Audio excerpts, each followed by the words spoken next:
Welcome student. BSc part third paper third dynamics चल रहा है, जिसमें आपका नेक्स्ट आर्टिकल है प्रतिबंधित गति, constraint motion. Constraint motion start करने से पहले आपको फर्स्ट चैप्टर में आपको एक आर्टिकल कराया था स्पर्श रेखीय तथा अभिलंबिक त्वरण। सबसे पहले उसका मान लिख लीजिए। स्पर्श रेखीय त्वरण क्या था? स्पर्श रेखा के अनुदित, और उसका मान लिख लीजिए। स्पर्श रेखीय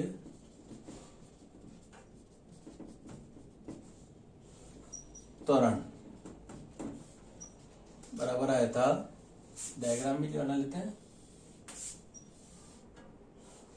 ये स्पर्श रेखा के अनुदित आया था,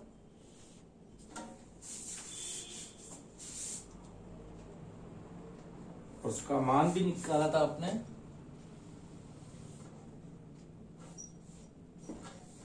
बराबर था dv अपॉन dt या v dv बाय ds, या था d2s अपॉन dt2। ठीक है, और ये एंगल आपका सही आ रहा था, ध्यान हो तो। और ये था अभिलंबिक त्वरण।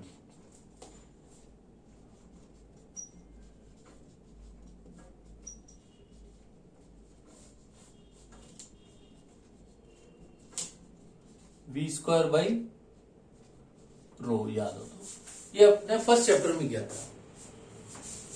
अभिलंबिक त्वरण की दिशा आपकी स्पर्श रेखा के लंबवत दिशा में आ गई।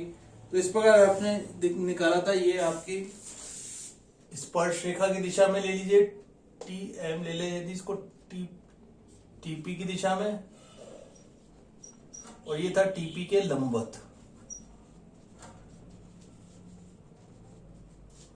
अभिलंबिक त्वरण ये आपने फर्स्ट चैप्टर में किया था। नेक्स्ट चैप्टर आपका प्रतिबंधित गति। अब प्रतिबंधित गति में क्योंकि इन दोनों की जरूरत पड़ेगी, तो आपको सबसे पहले ये लिखते हैं। प्रतिबंधित गति से समझ में आ रहा है कोई कण की गति जिसमें कण किसी वक्र या पृष्ठ के सहारे चलने के लिए प्रतिबंधित हो।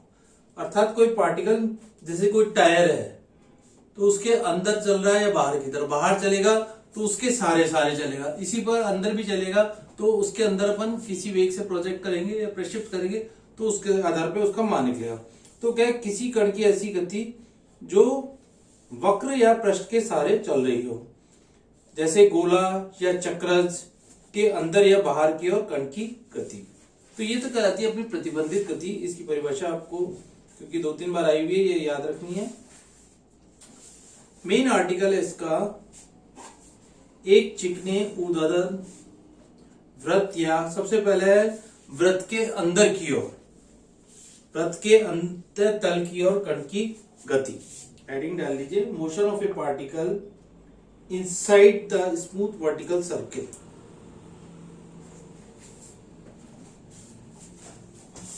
Motion of A particle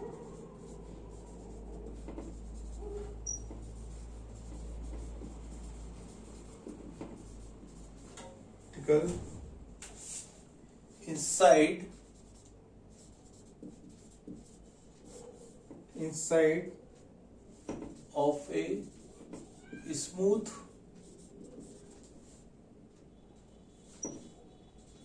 vertical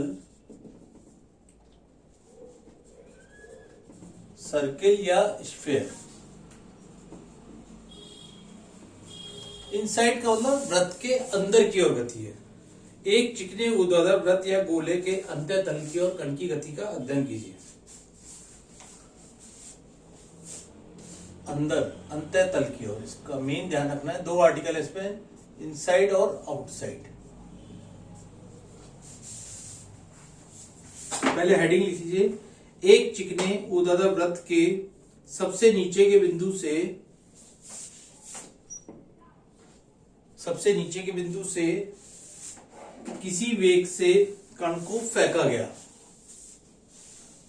तो सबसे पहले एक डायग्राम बना लेते हैं, फिर हेडिंग लिखेंगे।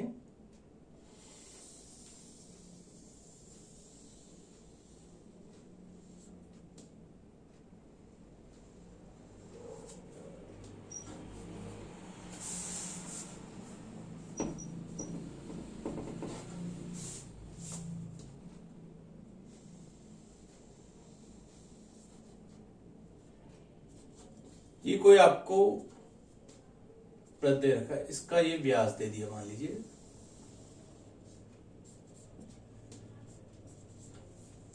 ठीक है।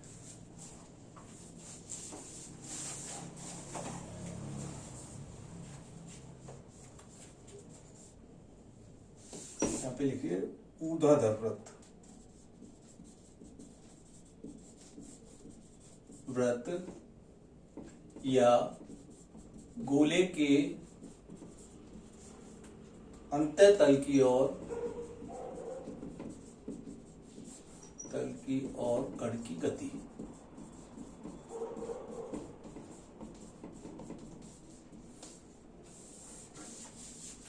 अब वृत्त के अंत्य तल की ओर कण की गति, मान लीजिए ए बिंदु से अंदर पार्टिकल इसके अंदर प्रोजेक्ट कराना है, तो अंदर यहां पे रखेंगे तो अपने आप तो जाएगा नहीं, तो इसको यहां पे किसी u वेग से प्रोजेक्ट किया, किसी समय t पर कण की स्थिति p है, और यहां इसका ये अपन o बिंदु ले लें तो ये एंगल थीटा कहलाएगा, ठीक है। ये हो गया स्पर्श रेखा के अनुदित वेग v, लैंग्वेज लिख लीजिए, वृत्त या गोले के अंदर की ओर बिंदु A से u वेग से कण को प्रक्षिप्त किया,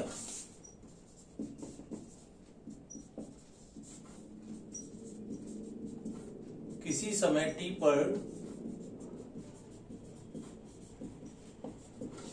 कण की स्थिति p है,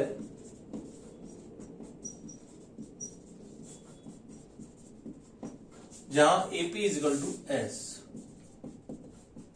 अब ये क्योंकि चाप है तो AP इजगल टू S ले लिया, और एंगल AOP बराबर मान लिया थीटा। तो सबसे पहले अपने तो ये लैंग्वेज लिख ली, कण को u वेग से इस प्रकार प्रक्षिप्त किया है कि वृत्त के अंत्य तल की ओर गति कर सके। कण को u वेग से अंदर की ओर प्रक्षिप्त किया गया है, किसी t पर कण की स्थिति p है। कण पर कार्यशील बल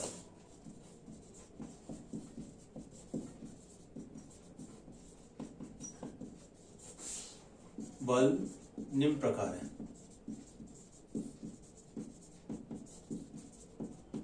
ठीक है।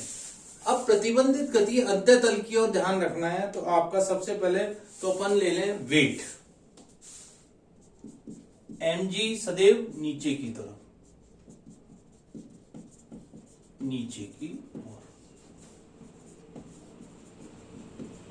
यानी ये तो ले लिया आपने mg।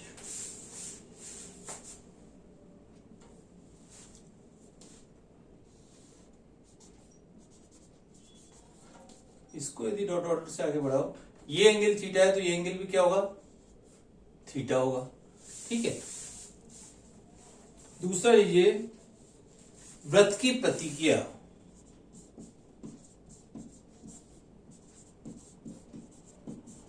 जब अंदर की ओर गति हो रही है तो इसकी प्रतिक्रिया फोर्स भी R अंदर की ओर होगा,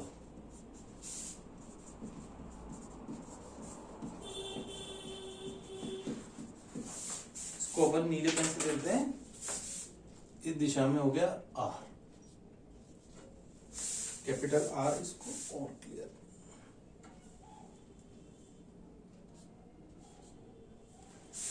इसको ले लिया R अंदर की ओर।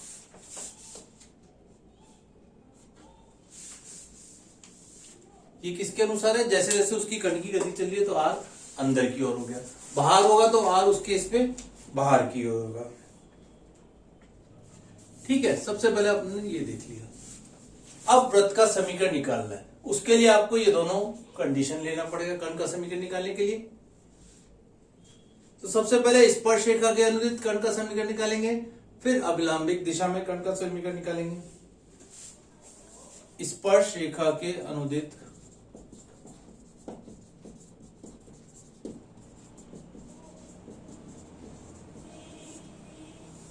कण की गति का समीकरण।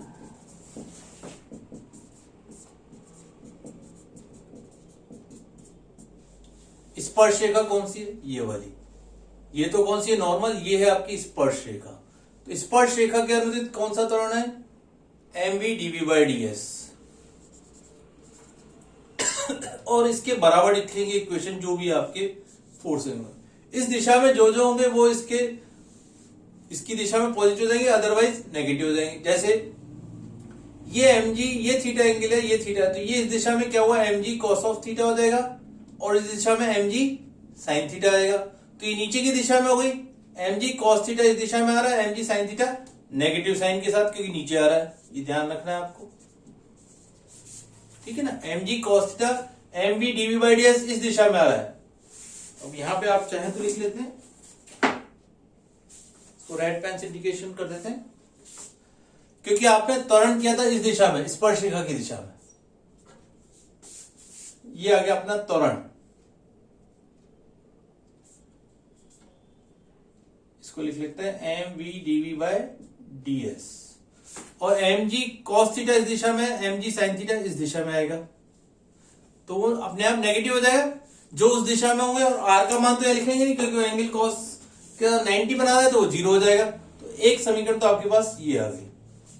इसको सॉल्व कर लीजिए। अब इसको dv by ds के रूप में इसलिए लिखा क्योंकि आपको s दे रखा है यहां पर, तो m से m कट गया, v dv, और s को लिख सकते हो a theta.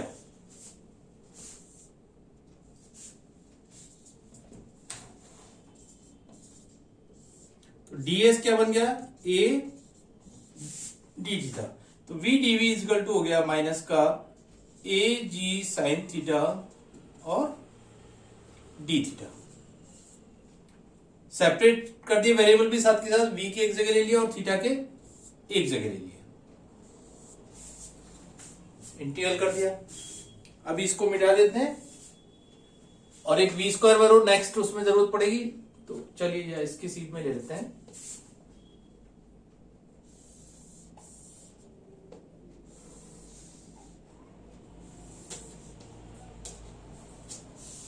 v square by रो, इसको इंटीग्रल करा तो ये आएगा v square by 2 is equal to minus का a g, minus minus plus हो जाएगा, a ji cos theta plus constant C1। अब पार्टिकल को आपको बताया कांस्टेंट का मान वहां से निकल रहा है जहां से कण हमेशा स्टार्ट हो रहा है। v यहां पर वेरिएबल है, ये ध्यान रखना है।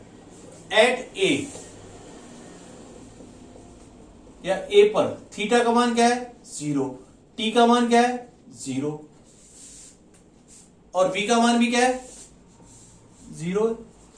ठीक है, तो सबसे पहले t को लिखने की जरूरत नहीं, लिख दिया, कोई बात नहीं। थीटा भी 0 है, v भी 0 है, तो C1 का मान हो गया माइनस का v 0 नहीं है, v का मान क्या है यहां पर? u वेग से, क्योंकि v 0 होगा तो पार्टिकल प्रक्षिप्त नहीं कर रहा है। यहां पे v का मान क्या दिया हुआ है आपको? स्मॉल u वेग से प्रक्षिप्त किया गया a बिंदु से। थीटा 0 है, तो C1 का मान आएगा which implies C1 equal to होगा u square by 2 minus A ji.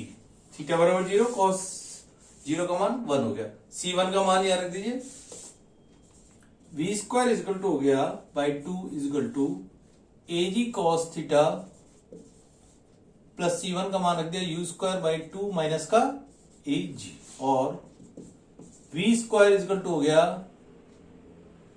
u square plus 2 ag cos of theta और माइनस का 2 ag। v square equal to हो गया u स्क्वायर माइनस 2 ag प्लस 2 ag cos ऑफ थीटा। इसको समीकरण number 1 दिया, ये समीकरण नंबर 2 दे दीजिए। ये हो गया स्पर्श रेखा के अनुदिश कण की गति का समीकरण। अब लीजिए अभिलंबिक दिशा में।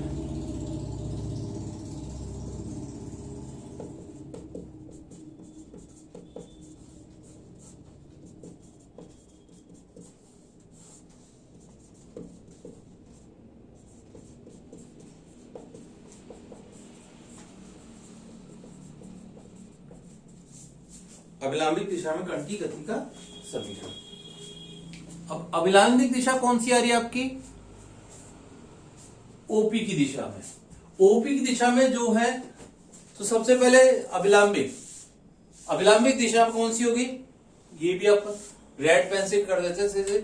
ये आपकी स्पर्श रेखा की दिशा है, तो ये होगी बी स्क्वायर बाई रो अंदर, जैसे ये पी एन आया था यहाँ पे आगे वी स्क्वायर बाई रो।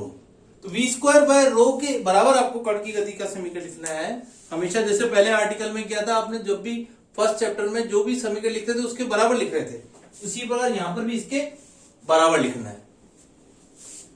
तो वी स्क्वायर बाई रो या M V square by rho, अब रो क्या है यहाँ पे, क्योंकि स्क्वायर दे रखा है, इसकी त्रिज्या ए दे रखी है आपको, एम वी स्क्वायर बाई ए। इस दिशा में एक तो आर आ रहा है, देख रहे हो, और एम जी कॉस थीटा इस दिशा में था विद नेगेटिव साइन, क्योंकि ये नीचे आ रहा है, उस दिशा में होता तो पॉजिटिव था, नीचे की दिशा में जा रहा है तो माइनस का M G cos of theta. V square का मान रख दीजिए यहां पे, और वी स्क्वायर इजकल टू हो गया V square by A, M B रख दीजिए, R minus M G cos of theta. तो सबसे पहले आपको इसमें से आर का मान निकालना है।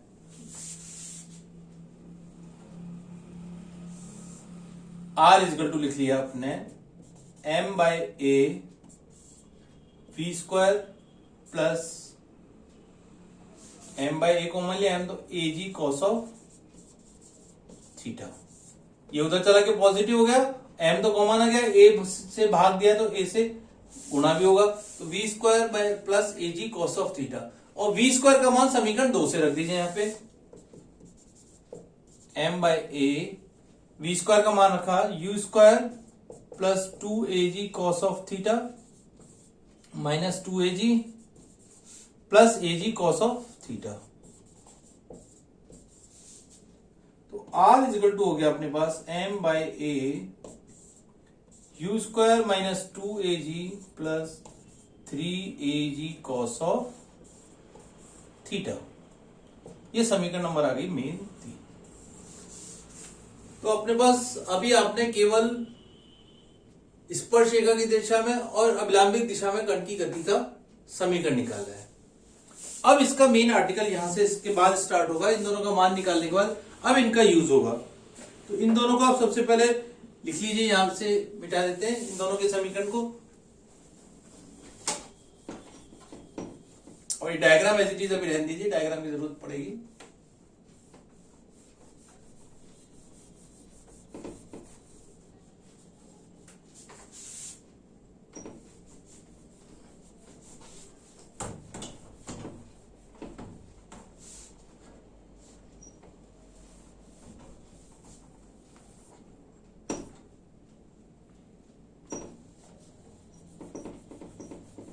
ये ऊपर लिख लेते हैं दो और समीकरण 3, v square is equal to, इसको भी आर्टिकल को यहां से मिटा देते हैं, v square is equal to आ गया आपके पास u square minus 2 plus 2 cos of theta, समीकरण नंबर 2। और आर इज इक्वल टू आ गया आपके पास m by a u square minus 2 plus 3 cos of theta, समीकरण नंबर 3। ठीक है, नेक्स्ट यहां से स्टार्ट करेंगे। अब इसके बाद आर्टिकल में 2-3 केसेस हैं यहां पे अलग अलग आपके, उसका अध्ययन करिए। अगर केवल ये है कि आपको आर और वी का मान निकालना है तो ये आर्टिकल यहां पे खत्म हो गया। नेक्स्ट आर्टिकल है आपका इसी में, यदि माना थीटा बराबर θ1 पे v बराबर 0 होता है, तो इसका मान निकाल लीजिए समीकरण 2 से।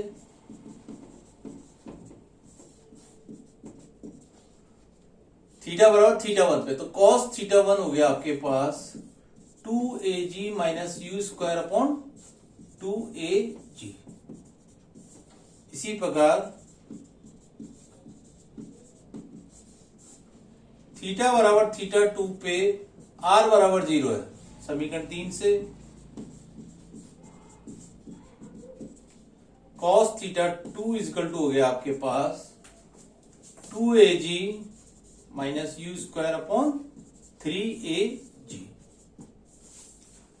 ठीक है, सबसे पहले केस फर्स्ट लीजिए। केस फर्स्ट है R से पहले V लोप हो जाए। थोड़ा सा आर्टिकल लेंदी है। केस फर्स्ट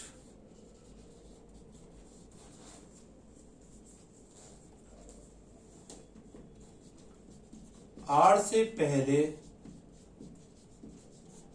V लोप हो जाए, यानी V खत्म हो जाए, यानी कण का वेग ही खत्म हो जाए, तो क्या स्थिति होगी? यानी एक तरह से दे रखा है थीटा 1 लेस देन थीटा 2। ये अपन ने थीटा 1 और थीटा 2 पे V और R 0 कर दिया। R से पहले माना V लोप हो जाए, अर्थात थीटा 1 लेस देन थीटा 2। जैसे ही थीटा 1 लेस देन हुआ तो cos थीटा 1 ग्रेटर देन हो गया cos ऑफ थीटा 2। ठीक है, cos थीटा 1 की वैल्यू रख दीजिए, cos थीटा 2 की वैल्यू रख दीजिए। 2AG minus U square upon 2AG is greater than 2AG minus U square upon 3AG। ठीक है, इसको सॉल्व कर लीजिए। यहां पे देखिए ऊपर की टर्म नहीं काट सकते, लेकिन AG नीचे से काट सकते हैं,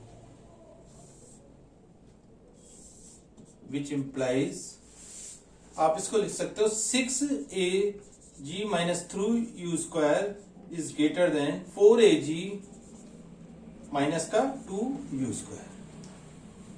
ठीक है, और इसको सॉल्व कर लें तो ये आएगा 2AG minus U square is greater than 0। इसको सॉल्व कर लिया, और you square is less than 2AG। एक तरह से ये भी लिख सकते हैं 2AG greater than you square, या यू स्क्वायर लेस देन, या 2AG less than you greater than you square, ऐसे ही रख दीजिए।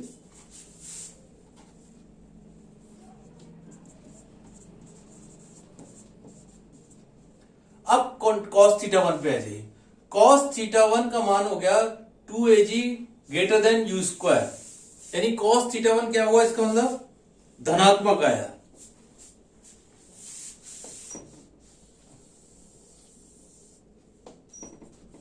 which implies u square is less than 2AG। तो समीकरण 4 से cos थीटा 1 का मान क्या आएगा? धनात्मक। अब cos थीटा धनात्मक कब होता है अगर याद हो तो केवल 0 से 90 के बीच, अर्थात थीटा 1 लेस देन 90 और ग्रेटर देन 0, अर्थात कण क्षैतिज व्यास पर पहुंचने से पहले ही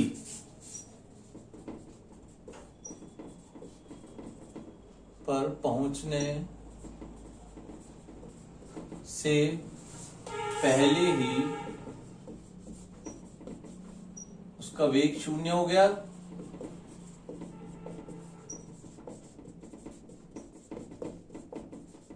कण वृत्त के सहारे नीचे की ओर गति करने लगेगा, नीचे की ओर गति करेगा, एवं ए पर वेग भी कैसा होगा? 0 नहीं होगा। ए पर वेग भी धनात्मक है,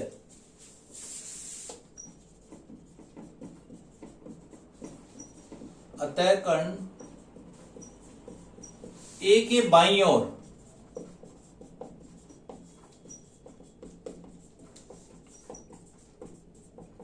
इस प्रकार कण की गति दोलीय होगी। इस प्रकार कण की गति किसके सापेक्ष? ऊर्ध्वाधर व्यास के सापेक्ष। इस प्रकार कण की गति ऊर्ध्वाधर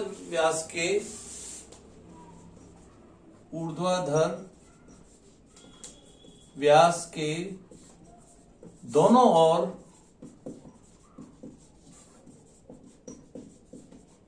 दोलीय कहलाएगी।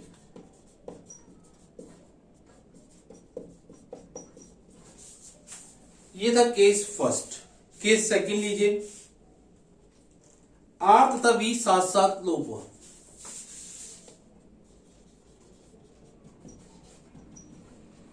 आर तथा वी साथ साथ लोप होते हैं।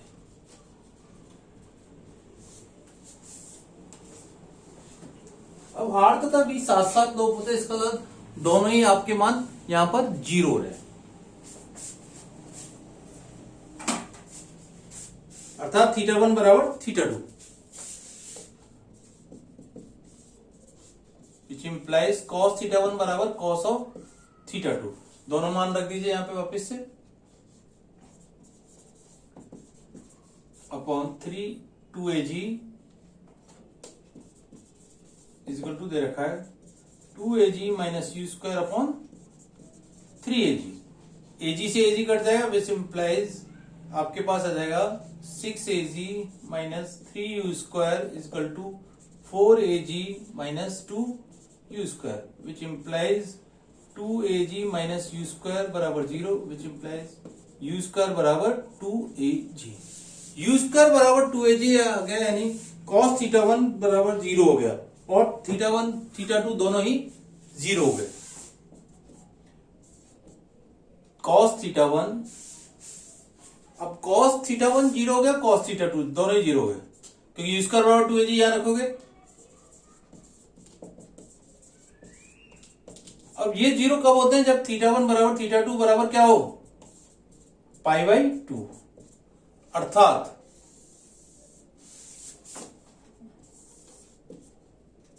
अर्थात कण क्षैतिज व्यास तक जाता है,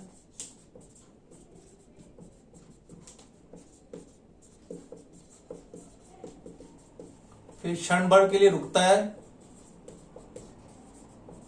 कि विराम के बाद पुनः ए की ओर गति करने लगता है। अतः पुनः गति किस प्रकार होती है? दोलनीय हो जाती है।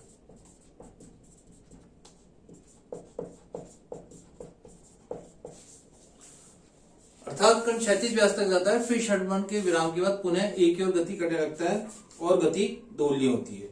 और ये भी किस प्रकार गति करता है? ऊर्ध्वाधर व्यास के दोनों ओर गति होगी इस प्रकार। तो अभी अपन ने केवल 2 ही केस का अध्ययन किया, अभी 3 केसेस हो रहे हैं इसमें आगे, तो नेक्स्ट टर्न पे करेंगे। तो आप पहले इसके दोनों इसके केसेस को ढंग से पढ़िए। Thank you.